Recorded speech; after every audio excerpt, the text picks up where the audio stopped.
Ce matin, 9h20, merci d'être avec nous. On va vous parler de cette monnaie traditionnelle. Est-elle vouée à disparaître? Et on va vous parler de pas mal de monnaies ce matin.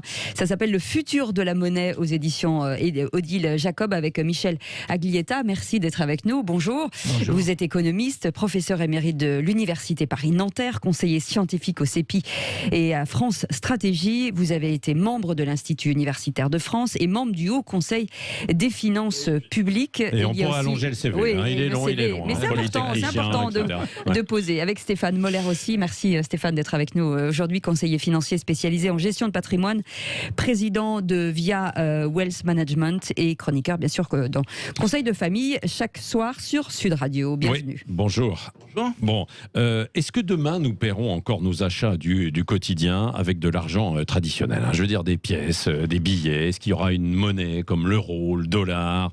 D'où la question aussi, est-ce qu'on va payer avec des cartes, avec notre smartphone, avec une application? Et le bitcoin, là j'en parlais en fait tout à l'heure, ces fameuses monnaies, ces crypto-monnaies, il y en a beaucoup, hein, ça bat des records en ce moment. Est-ce que c'est solide en fait tout ça? Les banques qui commencent à s'inquiéter, je ne sais pas si vous avez vu, mais à s'alerter depuis quelques jours. BNP Paribas par exemple qui vient de lancer un message d'alerte à ses clients parce qu'il y a certains épargnants qui regardent de plus en plus le bitcoin, parce que je le disais, pour certains vous mettez 3000 € un jour et vous pouvez avoir en ce moment ça vaut quasiment 25 000 € pour la même mise, sauf que attention, hein, il y a des mouvements dans un sens et dans un autre. Alors Michel Aglietta, justement, avant de vous entendre avec Stéphane Moller sur aussi le développement de votre livre, qu'est-ce que vous pensez de tous ces mouvements là, financiers aujourd'hui et du bitcoin?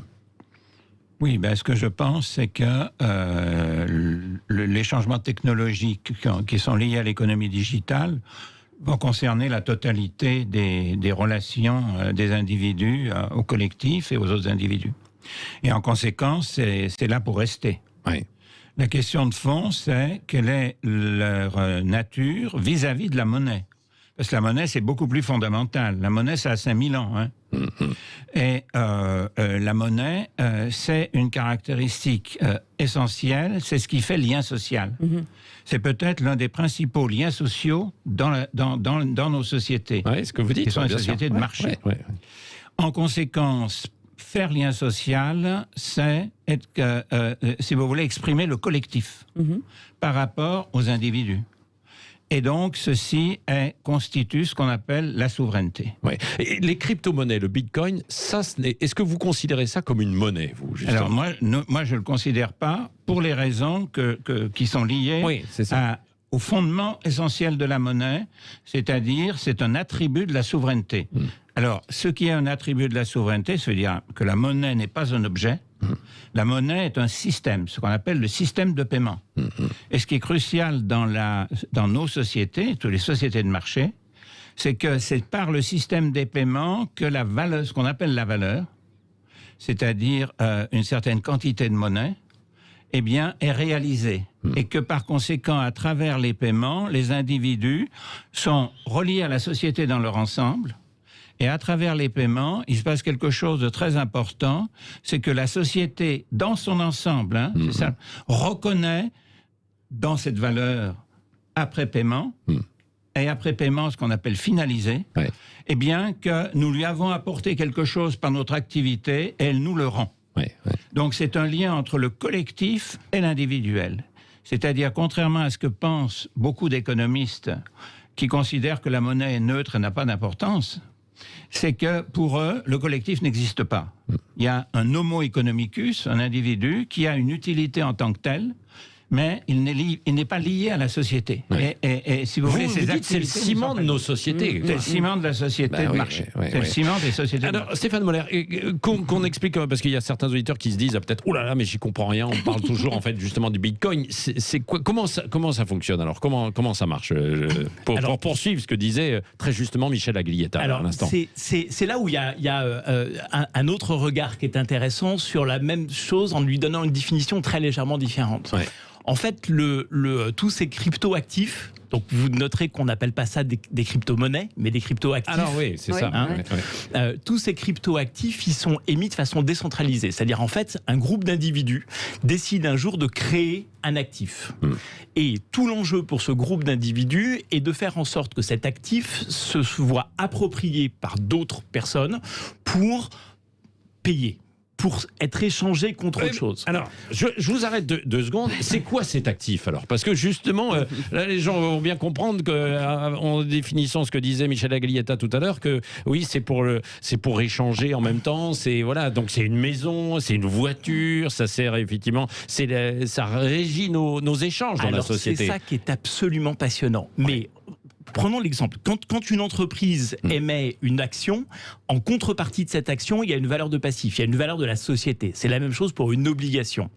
Quand l'État émet de la monnaie, en contrepartie de cette monnaie, il y a un service rendu à la nation qui est celui que Michel décrivait tout à l'heure. En face de ce cryptoactif, il n'y a rien. En fait, le cryptoactif, c'est une œuvre d'art. Avant d'exister, elle n'a pas de valeur. Au moment où je la crée, elle a la valeur que d'autres veulent bien lui conférer. Je peux l'échanger contre de l'argent et un jour, elle peut disparaître. Aujourd'hui, un cryptoactif, ça ressemble beaucoup dans la nature économique de ce support à une œuvre d'art. C'est-à-dire qu'il n'y a pas de valeur de passif au regard de cet actif. Et c'est en ça que c'est pas une monnaie. Et elle est indépendante de toute autorité. Exactement. On est et c'est en ça aussi que c'est pas une monnaie. Maintenant, elle coche des cases de la monnaie.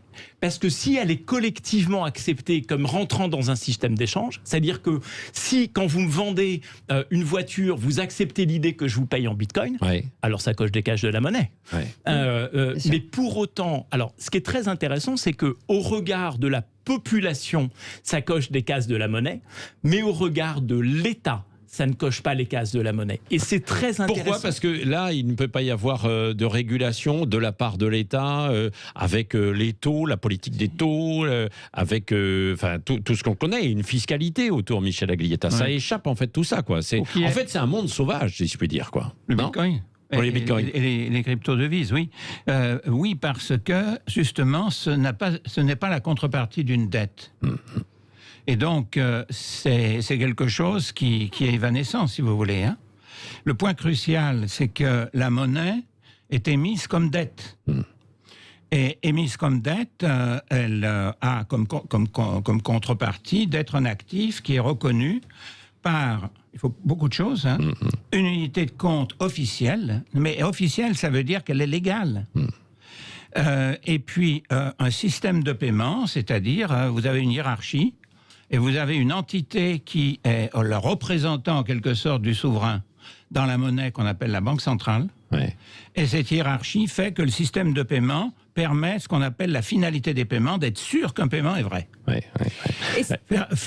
Être sûr qu'un paiement est vrai dans le Bitcoin, ça n'existe pas. Donc il y a des dangers, il y a beaucoup de dangers. C'est ce qu'on va voir dans un instant, parce que c'est ce que vous défendez dans votre livre avec Natacha Valla, le futur de la monnaie, où vous insistez sur le fait qu'il y a toujours besoin, entre guillemets, de ces monnaies traditionnelles pour bien que nos sociétés continuent d'exister d'une manière ou d'une autre. Et puis parce que ça existe depuis des millénaires, comme vous l'avez dit. On va poursuivre dans un instant, juste après une petite pause, où on ramasse justement de la monnaie là, pendant 2 minutes. Et on continue ensemble. Pas beaucoup, on voudrait bien. On aimerait partir en vacances, donc allez-y, 0826 300 300. Vous avez des questions plus sérieusement, bien sûr, vous nous appelez et on revient dans un instant. Allez, pause en Bitcoin. Ce matin, on parle argent sonnante et trébuchante et argent virtuel, le futur de la monnaie, préfacé par Benoît Cœuré, et ce matin Michel Aglietta est avec nous, coécrit avec Natacha Valla. C'est important de le signaler aussi. Stéphane Moller aussi, conseiller financier. Vos appels comme tous les matins au 0826 300 300. Moi j'avais une question ce matin. Est-ce que finalement sans l'euro, l'Europe existerait encore aujourd'hui?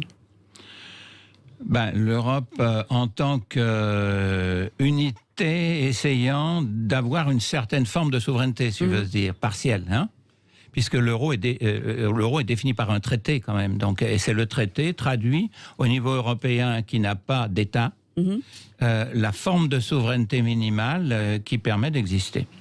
Donc ça veut bien dire que sans euro, on peut avoir des pays qui seraient les uns contre les autres. Et je pense que c'est ce que Draghi avait bien vu. Hein. Quand Draghi, au mois de juillet 2012, dit « Je ferai tout ce qu'il faut pour tenir l'euro », il a dit quelque chose d'essentiel. La crise grecque pouvait en effet détruire l'euro et donc l'Union européenne, éventuellement.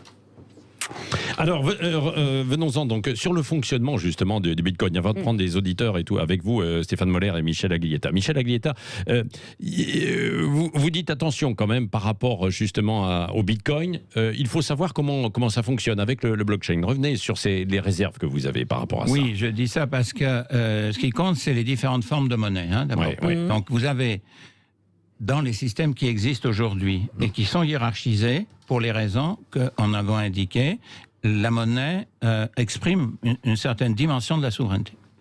La monnaie centrale est le cœur. Elle est hiérarchiquement supérieure. Pourquoi? Encore une fois, parce que dans les situations de crise, tout le monde veut la détenir. La deuxième forme de monnaie, c'est ce qu'on appelle la bimonnaie, la monnaie bancaire. Oui. La monnaie bancaire, elle a l'avantage d'être hiérarchisée, elle va jusqu'à la monnaie centrale et définit un système de paiement hiérarchique qui fonctionne depuis longtemps. La e-monnaie, ça c'est autre chose. Ce sont des monnaies qui ne sont pas émises par des banques, mais qui respectent l'unité de compte. Par exemple, ce qu'a tenté Libra. Oui. Et le danger, d'ailleurs, il est là. Oui. Où maintenant, Diem, c'est-à-dire Libra était quand même réduit pas mal, mais Diem, c'est quoi? C'est une e-monnaie, une monnaie électronique qui est ancrée sur le dollar. Ça, là, ensuite, vous avez les monnaies qui n'ont pas d'unité de compte. Qui ne sont pas ancrés sur l'unité de compte officielle. Et ce sont les crypto-devises. Et voilà, les crypto-devises, oui. Et alors, on parlait tout à l'heure de phénomène de démocratisation autour du Bitcoin, en se disant, on échappe un peu, comme... alors, c'était lié ou pas au mouvement, en tout cas en France, des Gilets jaunes. Sauf qu'aujourd'hui, est-ce que c'est démocratisé à ce point, Stéphane Moller? Alors, c'est en passe de le devenir. En fait, ce qui est intéressant avec le Bitcoin, et la raison pour laquelle ça a ça se propage à cette vitesse, c'est qu'effectivement, il y a une forme de désintermédiation de l'État dans le fait de détenir ces monnaies. Ouais. On est complètement dans ces processus d'ubérisation, en fait, où on va désintermédier des tiers. Et là, on désintermédie un tiers qui est quand même pas neutre, qui est l'État. Ouais.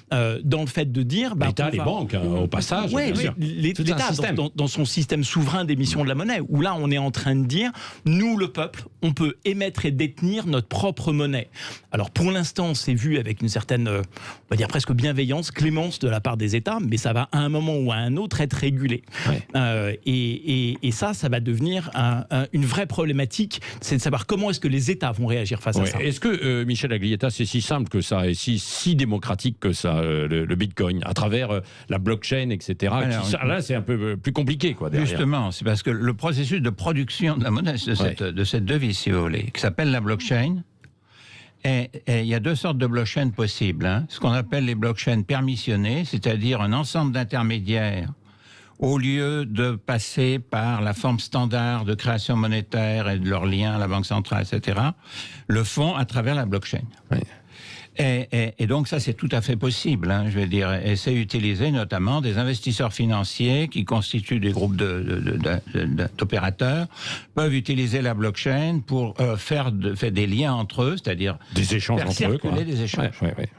Et puis, vous avez la blockchain non permissionnée. Non permissionnée, ça veut dire que c'est celle qui était prévue comme étant la monnaie du monde entier, au départ.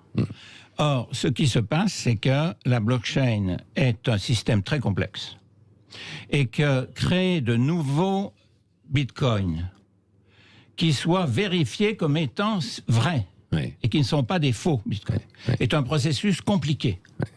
Ce qu'on appelle le minage. Oui, d'où d'ailleurs les alertes des banques là en ce moment à leurs clients en disant, parce qu'il y a beaucoup de publicités qui sont en train de s'incruster. Et puis alors après, ça fait tourner aussi les ordinateurs, quoi. C'est uniquement ça.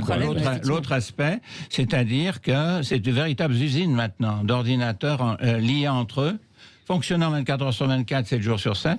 Oui. Qui font le minage. Le résultat, c'est que quand on regarde de près comment sont créés les bitcoins et qui les détient, on s'aperçoit que c'est une énorme concentration. c'est-à-dire un tout petit nombre de gens détiennent la très grande majorité des bitcoins. Oui. Et l'autre élément, c'est qu'en effet, c'est un désastre environnemental. Oui, avec les ordinateurs qui tournent. Est-ce que vous, Stéphane Moller, quand on va vous voir, puisque vous travaillez sur les conseils de produits financiers, etc., on va vous voir en disant non, mais moi je veux pas d'immobilier, je veux pas d'assurance vie, je veux pas de ci, je veux pas de ça, je veux du bitcoin, quoi. Non, Dieu merci, pas encore. En tout cas, pas dans ces proportions-là. Après, chacun s'interroge en disant est-ce qu'il faut en avoir, est-ce qu'il faut en détenir, dans quelle proportion, etc., quand on voit 3 000 euros, ça vaut 26 000 euros aujourd'hui, avec le potentiel que ça puisse valoir zéro demain, oui. Et oui, c'est déjà arrivé. Comment pour bien comprendre, comment on les transforme? Parce que finalement, on dit 4 000 euros qui en deviennent 25, mais comment on les transforme? Est-ce qu'on peut les transformer en monnaie pour le coup? Alors il y a des plateformes d'échange, bien sûr, de ça. Il y a des plateformes de trading. Morgan Stanley est en train d'ouvrir une plateforme de trading. Alors ça, là, il y a une barrière qui est franchie quand même, pour pouvoir effectivement faire du trading de Bitcoin, etc. Donc c'est en train de se démocratiser. C'est assez facile à acquérir, c'est assez facile à revendre. C'est extrêmement volatile. C'est-à-dire que d'une journée à l'autre, c'est un actif qui peut gagner ou perdre 20%. Et donc, en ça, ce n'est pas une caractéristique de la monnaie. La monnaie se veut stable. Ouais. Or là, on a un actif qui, au contraire, est extrêmement volatile. Oui, il n'y a aucune réglementation. Oui. Absolument. Allez, on va au standard 0826 300 300. Oui, avec Antoine qui nous appelle de Toulouse. Bonjour Antoine. Bonjour Antoine. Oui, bonjour. Bon. À l'instant, je regarde le site investing.com. Oui. Quand votre émission a démarré, le Bitcoin gagnait 2%. Oui. Aujourd'hui, à l'instant, 20 minutes après, il perd 1%. Quel pouvoir on a, c'est incroyable. C'est-à-dire que vous faites baisser le Bitcoin. En 20 minutes, nous avons une amplitude de 3 points, 1500 $. Ouais. Alors je regarde, simplement, je donne l'info, vous allez sur le site, les 3 dernières dépêches sur le Bitcoin. 1. Les institutions parues aujourd'hui. Les institutions parient sur le prix du Bitcoin à 75 000 $ au plus d'ici mai. En dessous, analyse d'EliFX. Correction plus profonde à venir, point d'interrogation. Et en dessous, pour Citibank, l'avenir du Bitcoin est incertain. Ouais. Bon, vous, Antoine, vous qui êtes, je sais, un auditeur, vous nous appelez régulièrement sur les questions financières. Hein. Vous avez confiance dans ces cryptos non? Non, parce que dans l'intervention de M. Agueta, que je salue, parce que c'est peut-être pour moi aujourd'hui notre plus grand économiste. Oh bah alors, attendez, vous me faites rougir là. On n'est pas loin de penser comme vous. Et il a une autre envergure que les économistes de plateau qu'on voit partout. Bon. Je note que M. Agueta a dit quelque chose de très fort et de très juste, qui doit conditionner la réflexion de chacun, c'est que les bitcoins sont essentiellement dans les mains des baleines, des grosses mains. Quand vous avez cette espèce d'entente tacite entre Elon Musk, entre MicroStrategy, qui a emprunté $1 milliard sur les marchés pour acheter du Bitcoin, quand vous avez maintenant BlackRock, qui commence, premier gestionnaire d'actifs au monde, qui commence à intégrer le Bitcoin dans sa gestion, quand vous avez Goldman Sachs, qui veut créer un produit dérivé sur le Bitcoin, quand vous avez la Fed qui déverse de l'argent en pagaille, vous avez aujourd'hui très clairement, la formation d'une bulle. Les bulles ne se dégonflent jamais. Vous regardez sur les 30 dernières années le nombre de bulles qui se sont créées, LTCM, les subprimes, les dot-com, Enron, etc. Toutes les bulles, à un moment ou à un autre, éclatent. Quant à construire une stratégie patrimoniale dans la durée sur un actif aussi volatile, et si demain la Fed ou le gouvernement des États-Unis décidait de le réglementer comme il le sera de toute manière le jour où il attentera au dollar, eh bien vous assisterez non pas à un petit dégonflement, mais à un crack carabiné. Et comme toujours, ce sont les derniers arrivés qui paieront. Parce que je vous rappelle qu'il y a encore quelques semaines, quand les médias mainstream commençaient à parler du Bitcoin, il était à 58 200 $. Aujourd'hui, il est à 50 000. 50 000, oui. Mais il était à 25 000 il y a pas si longtemps. En 24 heures, il est passé, là j'ai les cours sous les yeux, il est passé de 48 000 à, en quelques heures, de 48 000 à 52, et maintenant il est à 50. Comment voulez-vous construire une stratégie avec un actif aussi volatile? Et je vous rappelle que quand vous êtes dans la procédure blockchain, qui reste sécurisée, toujours, vous êtes moins liquide, parce que Madame de Médibus pose une question très simple et très juste. Comment concrètement je récupère mon argent? Oui, c'est ça. Voilà. Et en plus, quand vous faites une opération Bitcoin, et les banques, quand elles préviennent leurs clients, elles ont parfaitement raison, parce qu'il y a chez le banquier ce qu'on appelle l'obligation de bon conseil. Oui. Quand vous allez demander un prêt, il vous pose la question, mais pourquoi faire ? Il est dans son rôle. Maintenant, il y a donc un actif qui me paraît aujourd'hui complètement manipulé, complètement dangereux. On peut s'y intéresser à titre ludique, parce que moi je vais sur des forums de gamers, ils parlent comme des gamers, ils font du Bitcoin. Hier ils jouaient sur Assassin's Creed ou sur PlayStation. C'est terriblement dangereux. Michel Aglietta, merci Antoine. Merci. Dans un instant, on sera avec quelqu'un qui va nous un autre auditeur qui va nous donner des explications parce qu'il a une chaîne YouTube, il travaille autour du Bitcoin. Mais Michel Aglietta, on ne comprend pas pourquoi finalement les États, vous avez conseillé beaucoup de nos gouvernants depuis quelques années, ou en tout cas vous avez rendu des rapports. Pourquoi là ils n'interviennent pas pour essayer de réglementer tout ça? Ce n'est pas possible, c'est ça en l'état actuel des choses. J'ai vu que la Chine voulait, je crois, interdire Bitcoin. Oui, alors la Chine est probablement en avance. Elle l'est parce que en Chine, on paye déjà plus avec du cash. Oui, c'est ça. Et WeChat. C'est là où le cash disparaît, si vous voulez, que le problème se pose et que la Banque centrale doit reprendre ce qui est l'essentiel, son pouvoir souverain. Donc, la Chine elle est déjà très avancée. Ça devrait être au point l'année prochaine, puisque la Chine va recevoir beaucoup de monde de l'étranger, en ce sens parce qu'elle organise les Jeux olympiques d'hiver. Et donc, elle crée une monnaie digitale de banque centrale. Oui. Donc ça, c'est effectivement le problème de fond. C'est-à-dire que la Banque centrale doit reprendre la main sur l'organisation générale de la monnaie pour qu'elle reste souveraine. Oui. Et donc, elle le fait. Oui. La Suède est en train aussi de mettre en place ça. Dans tous les pays où le cash est en train de disparaître, vous avez forcément la Banque centrale qui doit intervenir pour reprendre la direction de la monnaie. Ça va bientôt nous arriver, ça. Le cash va bientôt disparaître en Europe aussi. On paiera... c'est-à-dire, vous avez en Europe une grosse différence dans les comportements des acteurs, des gens, vis-à-vis de la liquidité. En Allemagne, le cash est incroyable. Tout le monde en détient, quoi.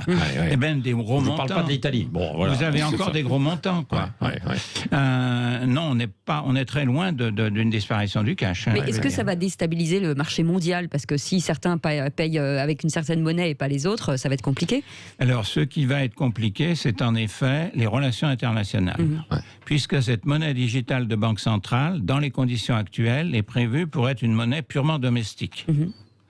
En conséquence, le yuan, si vous voulez, cyber-yuan, en quelque sorte, n'est pour l'instant pas en place. Mais on voit qu'il y a des problèmes qui vont se poser. Si vous avez dans plusieurs pays ce phénomène, les relations entre devises vont devenir quelque chose de nouveau parce qu'elle peut être dangereux si les banques ne sont plus, si vous voulez, au cœur de la régulation du système. Stéphane Moller.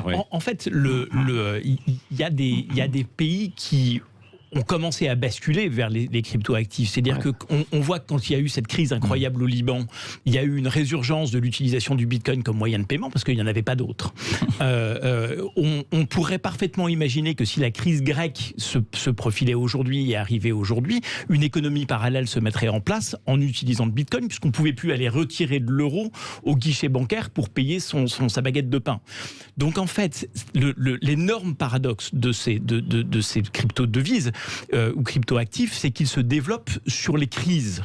Et c'est le relais de ce qu'on disait tout à l'heure. C'est-à-dire qu'en fait, c'est la réappropriation par le peuple de sa monnaie, à des fins évidemment de créer une économie parallèle. Oui, absolument. On va voir ça aussi dans un instant. Doc Marmotte est avec nous en ligne. Bonjour. Oui, bonjour. Vous faites des vidéos à YouTube, justement, où vous vulgarisez, vous nous expliquez comment fonctionne le Bitcoin. On va voir ça avec vous juste dans un instant, après quelques petits Bitcoins de pub, justement. Décidément, reste avec nous, il est 9h47. 9h50, on continue. Le futur de la monnaie aux éditions Odile Jacob. Achetez-le parce que c'est très intéressant par Michel Aglietta et Natacha Valla. Il faut un petit niveau technique quand même. Oui, je le dis. Voilà. En fait, il faut habiter avec même eux. Si Michel Aglietta, vous l'avez vulgarisé, mais quand même. Et avec Stéphane Moller, vous prenez les deux en week-end et vous passez un week-end formidable. Conseiller financier spécialisé en gestion du patrimoine. Et vos appels au 0826 300 300. On était avec Doc Marmotte. Bonjour, rebonjour. Bonjour. Bonjour. Alors, vous faites des vidéos, hein, c'est ça, pour expliquer le Bitcoin. J'imagine que ça doit avoir un gros succès parce que, évidemment, il y a énormément d'interrogations autour de ces crypto-actifs, de ces crypto-monnaies, même s'il ne faut pas dire le mot monnaie. Voilà. Alors, effectivement, ça marche plutôt bien. Par contre, j'ai remarqué quelque chose, c'est que moi, en fait, je me concentre sur tout ce qui est présentation technique. C'est-à-dire que il y a beaucoup de youtubeurs qui vont présenter des graphiques en disant là c'est le moment d'acheter, là c'est le moment de vendre, etc. Il y a plus de monde qui s'intéresse au côté spéculatif qu'au côté technique. En fait, moi je suis tombé dans le Bitcoin en faisant mes études d'ingénieur informatique. Donc je me suis plongé dans la technique et quand j'ai découvert le système de blockchain, pour moi, je me suis dit, mais pourquoi on n'a pas trouvé ça avant? En fait, c'est juste une technologie qui est révolutionnaire. Ça permet d'absolument tout tracer et de se passer d'un tiers de confiance. En fait, c'est une technologie qui devient la confiance intermédiaire entre chaque citoyen. Oui. C'est en ça que c'est intéressant, c'est vrai, quoi. D'un point de vue technique, quoi, hein, Doc Marmotte. Oui, tout à fait. Moi, c'est vraiment la partie technique qui m'intéresse. Pourquoi? Après, voilà, j'ai fait moi-même aussi des investissements dans le Bitcoin. Pour être tout à fait transparent, en fait, ça s'est transformé en mon plan épargne retraite. Ouais. Depuis le moment où PayPal a annoncé qu'il rentrait dans la partie, je me suis dit, bon, bah là, ça y est, c'est le moment. C'est que ça va commencer à se démocratiser parce que les géants commencent à mettre un pied dedans. Ouais. Et j'ai fait des petits calculs très simples. Hein. Je regardais ce que je mettais de côté pour ma retraite, je regardais le taux d'inflation. Et puis, on entend parler que les banques mondiales impriment plusieurs centaines de milliards, que ce soit d'euros ou de dollars. Après, on fait vite le calcul. Hein. On se dit, mais sur Terre, on est 8 milliards à la louche. Ils vont où tous ces milliards? Parce que on voit pas vraiment de différence arriver sur notre compte en banque, etc. Et moi, sans spéculer sur la valeur du Bitcoin en disant il va peut-être aller à 1 million, etc., je sais pas du tout où est-ce qu'il peut aller. La seule chose que je me dis, c'est que j'investis dans une monnaie qui n'aura jamais plus de 21 millions d'unités. Donc mon épargne de travail que je fournis au quotidien, que j'ai envie de mettre de côté pour profiter de ma retraite dignement, sans avoir une retraite où j'ai l'impression d'être encore au travail parce qu'il faut que je me serre la ceinture pour pouvoir payer mes factures, etc. à la fin du mois. Là, je me dis que c'est une unité de compte qui est bloquée à 21 millions et forcément, elle va fluctuer par rapport aux autres monnaies parce qu'en fait, un intervenant tout à l'heure disait le Bitcoin est très volatile. Ce n'est pas une monnaie à cause de ça. Moi, j'ai envie de prendre l'exemple, par exemple, je crois que c'est le Bolivar, la monnaie du Venezuela. Est-ce que vous trouvez qu'elle est non volatile? Non, mais c'est vrai. Alors, c'est un cas un peu extrême que vous prenez. C'est quoi votre chaîne YouTube, Doc? C'est Doc Marmotte. Doc Marmotte, oui. Non, mais c'est intéressant, effectivement, d'aller voir. Bon, vous ne mettez pas quand même tous vos œufs dans le même panier, si? Ah, absolument pas. Je ne mets pas tout dans le Bitcoin. J'ai gardé, on va dire, des placements financiers traditionnels. Mais pour moi, c'est une monnaie, enfin pas une monnaie. Je vois pas ça comme une monnaie, le Bitcoin. Pour moi, c'est plus quelque chose qui va remplacer, soit remplacer, soit venir cohabiter avec l'or. Alors, c'est pas de réserve de valeur, en fait. Michel Aglietta, qui est avec nous, un grand spécialiste, dit que ça ne remplacera pas. A priori, le Bitcoin, c'est crypto. Remplacera pas l'or? Oui. Alors, je ne sais pas. L'or et puis l'ensemble après des monnaies, quoi. Non, mais je veux dire, l'or n'est plus une monnaie. Oui, ça c'est ce qui compte. Donc, ça ne fait pas partie des monnaies, l'or. Mais ça peut être un actif de détention, mais la même chose. On ne sait pas du tout comment le prix peut évoluer. Sauf qu'on sait quand même des choses. C'est-à-dire que l'or, il sert, si vous voulez, en tant que marchandise. Il sert à la production, etc. Donc, ce qui détermine, en quelque sorte, une dimension régulière qui donne quand même un ancrage. Alors que dans le Bitcoin, il n'y a pas du tout d'ancrage. Oui, alors dans le Bitcoin, ce qu'il disait tout à l'heure, c'est un système quand même avec le blockchain très sécurisé, il y a du traçage. C'est pour ça qu'on se posait la question, est-ce que les grandes entreprises qui veulent faire de la défiscalisation, des réseaux mafieux, etc., peuvent aller sur ces réseaux Bitcoin, Stéphane Moller? Elles peuvent le faire, elles l'ont probablement fait, mais ce qu'on disait, c'est qu'effectivement, c'est anonyme, mais c'est parfaitement traçable, et cet anonymat peut assez facilement être levé ou où on peut en identifier les acteurs. Michel disait tout à l'heure, beaucoup de bitcoins sont détenus par les mêmes mains. Si on sait ça, c'est qu'on sait qui les détient. Donc du coup, je pense que pour des mafieux ou pour l'évasion fiscale, le bitcoin n'est probablement pas la meilleure solution. Voilà, je suis pas mafieux, je suis pas très au fait de ces choses-là, mais c'est probablement pas en bitcoin que j'irais mettre mes sous si je devais faire des grosses transactions. Mais c'est étonnant parce que quand on l'écoute, on se rend compte que finalement dans cette crise sanitaire, ça devient, si on l'écoute, c'est peut-être une valeur refuge. C'est ça qui est très paradoxal avec tous ces crypto-actifs. Et notre auditeur de tout à l'heure le disait très bien, finalement, il y a un déplacement de la confiance qui se fait au profit de ces crypto-actifs et on voit naître une espèce de défiance de l'État. Finalement, je préfère détenir du bitcoin que du dollar. C'est quand même dingue de voir que il y a quand même une émergence de ces croyances, de ces sentiments que les actifs privés sont maintenant plus sécurisés que les actifs de l'État. Oui, mais on a entendu beaucoup parler en disant que peut-être que les banques allaient faire faillite, que l'argent que vous aviez mis dans les contrats, plus de 100 000 euros, était sûr d'être rendu, mais pas le reste. Donc effectivement, ça favorise quand même. Ça favorise ça, effectivement. Ça favorise l'émergence de ce sentiment que ce que j'ai dans mon coffre-fort en bitcoin peut demain avoir plus de valeur que ce que j'ai dans mon compte en banque. Et c'est là où notre job, c'est aussi vraiment très très fortement d'attirer l'attention sur le fait que c'est aussi extrêmement risqué dans ce mode de détention. Bon, Michel Aglietta, donc vous pensez que évidemment nos monnaies traditionnelles continueront, quoi qu'il en soit. Oui, bien sûr, mais je veux dire, il est vrai que les changements dont on parle sont liés à l'économie digitale dans son ensemble. Oui. Et l'autre élément, l'autre grand phénomène qui s'est passé, c'est l'éruption en quelque sorte de l'environnement. C'est-à-dire qu'on a une crise pandémique qui est quand même d'une très grande importance. D'une part, elle va avoir des effets pour récupérer en quelque sorte une croissance dont les gens ont besoin, si vous voulez, dans les conditions actuelles, pour que les inégalités n'explosent pas, qui est quand même le gros danger.